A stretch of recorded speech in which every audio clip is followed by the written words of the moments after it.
Sisters and brothers and comrades, it's my privilege to introduce the next speaker, a man who has fought alongside trade unionists all his life, has never been afraid to stand up for the beliefs and values. He's never flinched in the constant attack that he's stood with.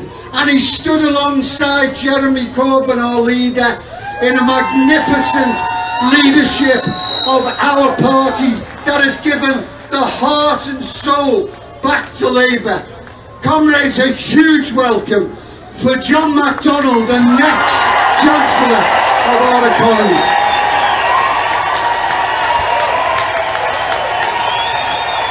Brothers and sisters, thank you. Brothers and sisters,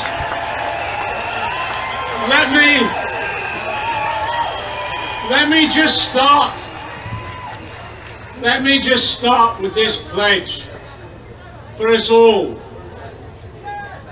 To the victims of Grenfell Tower, we pledge now, we will stand with you and your families all the way through. We bring you sympathy, but more importantly, we bring you solidarity. We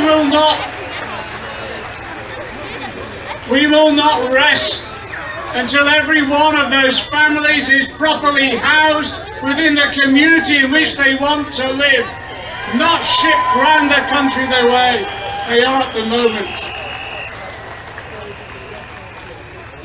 Grenfell Tower symbolised for many everything that's gone wrong in this country since austerity was imposed upon us, and the way in which those who maybe not be wealthy, those who are poor, those who are on low wages, those who desperately need succour, who need a roof over their heads, and yes, who desperately need shelter, the way in which this brutal system treats them. And we will stand with them. We will stand with them. 10 years ago, the Tories' friends in the City of London and elsewhere, the bankers and the profiteers, crashed our economy. And when the Tories came to power in 2010, they used that crisis as an excuse to impose the neoliberal trickle-down economics on our society, and alongside the tax cuts to the rich, which are an inherent part of that theory, it was the austerity measures to force working class people to pay for the crisis that the rich, the bankers, the profiteers, the Tories caused. And since then, people have suffered. 1.25 million turning up at food banks last year because they were hungry and starving under austerity. I tell you this, we give a pledge to that 1.25 million and all the others.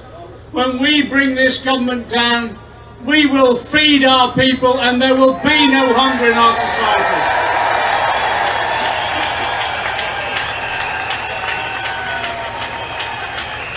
Austerity has meant a housing crisis we've not seen since the Second World War.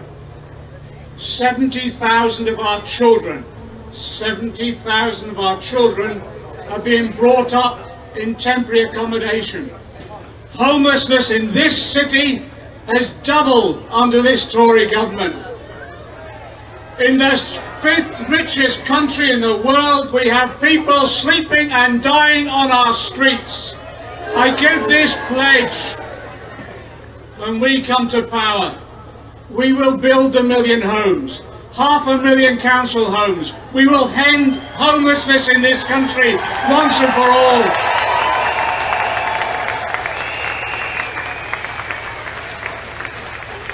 And you talk to any health worker, doctors, nurses, ancillary workers, cleaners, and they'll tell you what it's like in our hospitals and in our surgeries.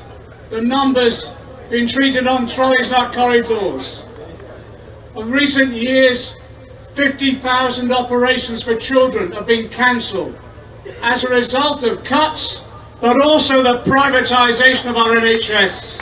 I tell you, when we get rid of May and the Tories, we will end the privatisation of the NHS. We will fund the health service.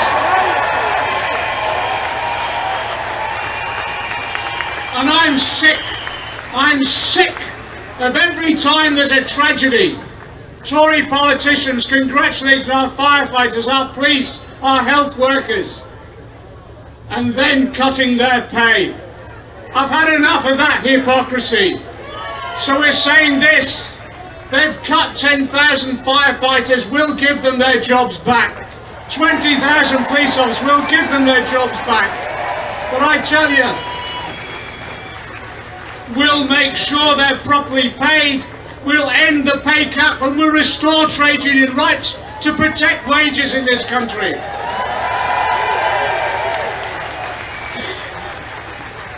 And the people who borne the brunt of austerity are two groups in particular. 80% of the austerity cuts have fallen on women. Young women who care, and older women who've retired and who are caring because care has been withdrawn from over 1 million of our fellow citizens. I tell you, we'll introduce budgets which treat women fairly, redress the discrimination that they've suffered, and make sure there is real equal pay in this country. But the other group, the brothers and sisters are here with us at the front. The other group are disabled people. And I tell you this, I was proud to be on every demonstration, every occupation organised by disabled people against the cuts who are heroes and heroines this movement. So when we come to power, I tell you, when we come to power, we will scrap the work capability assessment that has brutalised disabled people. So I say this time and time again when we come to power. But I want to say this, I want to thank the 13 million people who voted for Jeremy Corbyn's Labour at the last election. Because what you've done, you've pushed back the Tories from implementing the full-scale austerity that they wanted to. Yes, they've done this grubby deal with the reactionary DUP, and I tell you, I don't want to hear any more criticisms of us about magic money trees anymore, because there's one growing outside number 10, and if they can find the money for the DUP, they can find the money for the rest of the country and for working class people. So I say when we come to power, because you might have noticed, this isn't the strong and stable government that they hoped for. We need now to bring an end to this government at the first opportunity. And I give you this pledge. In there, in the House of Commons, we'll use every device we possibly can, not just to block their policies, but to bring them down at the first opportunity. But you know, you can help. We can all do this together. We can do this together. We've had 100,000 people out on the streets today. Let's build and build and build in every community, because we want in every community now, through every trade union, through every community group, through every campaigning group, people organising now to stand up and say, enough is enough, we're not taking any more. And in that way, working together, we can divide and demoralise them and drive them from office. And what do we need then? I tell you this, what we need then, not just a Labour government, I want a socialist government under Jeremy Corbyn.